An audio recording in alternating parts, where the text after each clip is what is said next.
Mesdames et messieurs, bonjour. Pour la seconde année consécutive, nous n'avons pas pu organiser la traditionnelle cérémonie des vœux de la municipalité à la population, suite à la recommandation du préfet d'éviter strictement les événements rassemblant trop de monde face au dernier rebondissement de la crise sanitaire. En conséquence, c'est par cette petite vidéo que je m'adresserai à vous cette année. La cérémonie des vœux reste toujours le moment privilégié pour faire le bilan de nos actions de l'année écoulée et de se projeter vers le futur. Après 2 années bien difficiles dans notre quotidien, familial, social, associatif ou d'élu, un comportement responsable pour la majorité d'entre nous semble faire penser enfin à une sortie de crise sanitaire. Mais malheureusement, rien n'est acquis.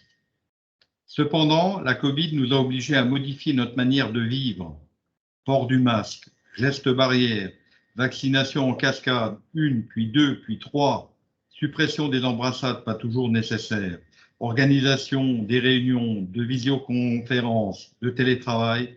Et aujourd'hui, nous agissons en conséquence car il nous faudra vivre autrement. Malgré cela, nos associations ont pu reprendre leurs activités et ainsi permettre le retour de ce lien social qui a beaucoup manqué à tous. Certaines d'entre elles ont même apporté des nouveautés dans leur fonctionnement que nous allons vous présenter.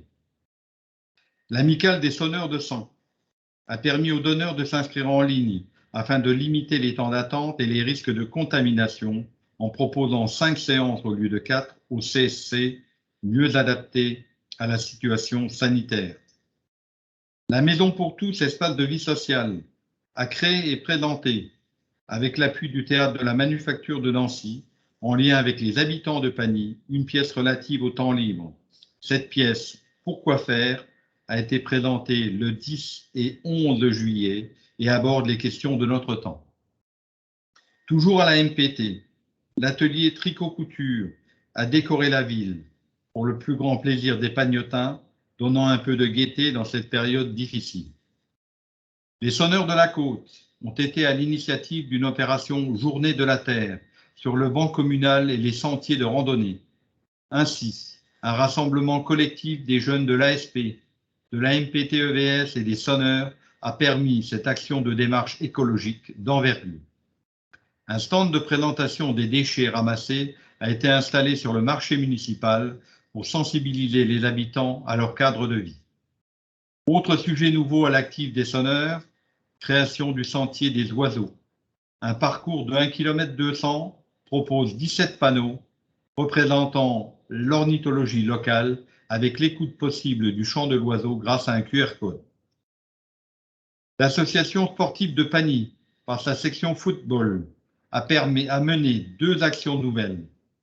Sélectionnée par l'Académie du Real Madrid, la SP s'est vue confier un stage d'1 semaine pour de jeunes footballeurs de 6 à 16 ans dans nos équipements municipaux. L'ASP se lance également dans une approche citoyenne et écologique avec un projet d'écostade, avec l'implantation d'arbres fruitiers, de ruches, pour sensibiliser plus encore la jeunesse à l'écologie. Enfin, l'association Solidarité Pagnotine a pu organiser son premier marché de Noël après l'annulation de la brocante en septembre. Du côté des actions communales, nous nous sommes efforcés de réaliser la majorité de nos manifestations annuelles. Le printemps grandeur nature, bien que réduit aux journées pour les scolaires et le marché bio, a réuni de plus en plus de participants et a été une première bouffée d'oxygène pour une rencontre appréciée de tous. La fête des vacances, après une année scolaire difficile, a rencontré un succès sans précédent avec des animations qui ont ravi grands et petits. L'accueil des nouveaux pagnotins, avec 41 nouvelles familles, a permis la connaissance des atouts de la ville et de découvrir la richesse du milieu associatif lors de leurs portes ouvertes. Enfin, les activités seniors ont repris avec les goûters seniors, les ateliers mémoire et les rencontres pour tous, sans oublier le repas des anciens en décembre, maintenu en raison du nombre limité qui a permis de respecter la distanciation et un spectacle d'animation au détriment de la danse. Mais la vie de la commune passe bien sûr par la poursuite de ces projets identifiés grâce à l'étude de revitalisation du centre-bourg de 2018-2019. Il faut bien du temps pour mener à terme ces projets. Pour les mener à bien, les élus ont besoin des services de la ville et 2021 aura également été une année de recrutement dans les filières techniques, d'eau et d'assainissement et de ressources humaines. Parmi les projets qui vous avaient été annoncés, on peut retenir quelques-uns qui vont structurer encore un peu plus notre ville. L'extension de la MPT, espace de vie sociale, pour permettre à l'espace de vie sociale de fonctionner dans des conditions optimales. Plus d'1 an de travaux qui devraient voir leur conclusion au deuxième trimestre 2022.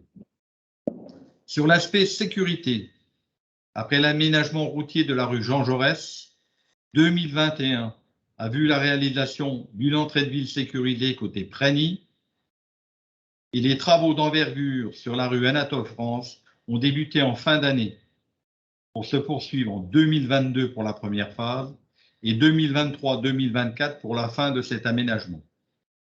Reprise des réseaux avec enfouissement, zone de parking et ralentisseurs caractérise ce projet qui doit permettre une approche sécuritaire et de maîtrise de la vitesse dans cette grande ligne droite. À noter que pour donner suite aux divers projets de sécurité mis en œuvre par la collectivité, nous avons obtenu le label Ville Prudente avec 2 cœurs sur 5 décernés par l'association de la prévention routière. Nous sommes en voie d'obtenir un 3e cœur. L'autre projet majeur de la commune concerne l'aménagement en cœur de ville du parc de l'Avenir et de l'espace Sémonet. Il comporte la création du nouveau parking bénéficiant aux usagers du train et aux habitants de la commune qui doit être ouvert fin février après mise en service de l'éclairage public. Il s'accompagne de l'enfouissement des réseaux secs de la rue Grandjean en parallèle de la construction de la maison médicale en portage privé. Un aménagement d'un poumon vert intergénérationnel viendra en complément, dont on aperçoit aujourd'hui le début des travaux et qui devrait être terminé en 2022. Enfin, le projet d'urbanisation avec des résidences pour seniors, jeunes actifs et familles, soit près de 100 logements et 12 maisons de ville, en collaboration avec Nexity Maison Village. Le plan d'aménagement et les permis de construire ont été déposés et l'objectif de début des travaux est estimé à fin 2022 pour une durée de 2 ans environ.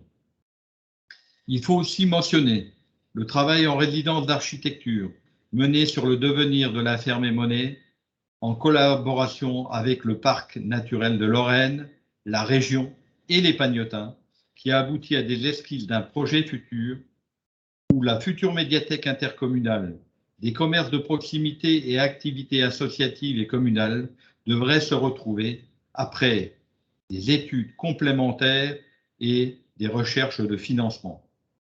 Vous pouvez constater que tous ces projets se construisent sur plusieurs années et qu'ils sont liés à nos ressources financières et à la recherche toujours difficile de subventions pour poursuivre l'évolution de notre ville.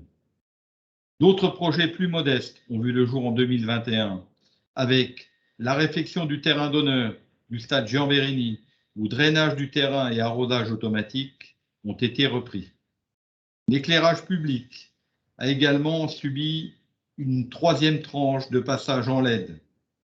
L'amélioration de nos moyens de communication avec la population a été réalisée grâce à l'application Intramuros et une rénovation totale de notre site Internet mis en ligne en ce début d'année. La volonté de poursuivre le passage de notre parc de véhicules en électrique et l'implantation de bornes de rechargement sur nos différents projets fait partie également de nos projets. Nous avons d'ailleurs été accompagnés dans cette démarche par nos commerces et artisans locaux qui ont sponsorisé un des véhicules municipaux nommé Désiré, tellement les délais de livraison ont été allongés. Nous les en remercions chaleureusement. Pour finir, 2021 a aussi été une année marquée par des vents violents qui ont causé bien des dégâts sur les arbres de la commune et nous ont obligés à des coupes de sécurité devant le cimetière et au parc Paridon. Nous aurons la nécessité de replanter des arbres en 2022 dans différents lieux de la commune. Pour 2022, c'est bien sûr la poursuite des projets engagés en 2021 qui nous guidera, mais également le recensement de la population, la révision de notre plan local d'urbanisme, un plan numérique pour les écoliers de Paul Bert, un projet de parcours de santé aux étangs et un plan d'action important sur notre cimetière municipal. Au nom des élus et en mon nom personnel, que cette nouvelle année vous préserve, vous et vos proches, en bonne santé, avec beaucoup de bonheur partagé. Merci.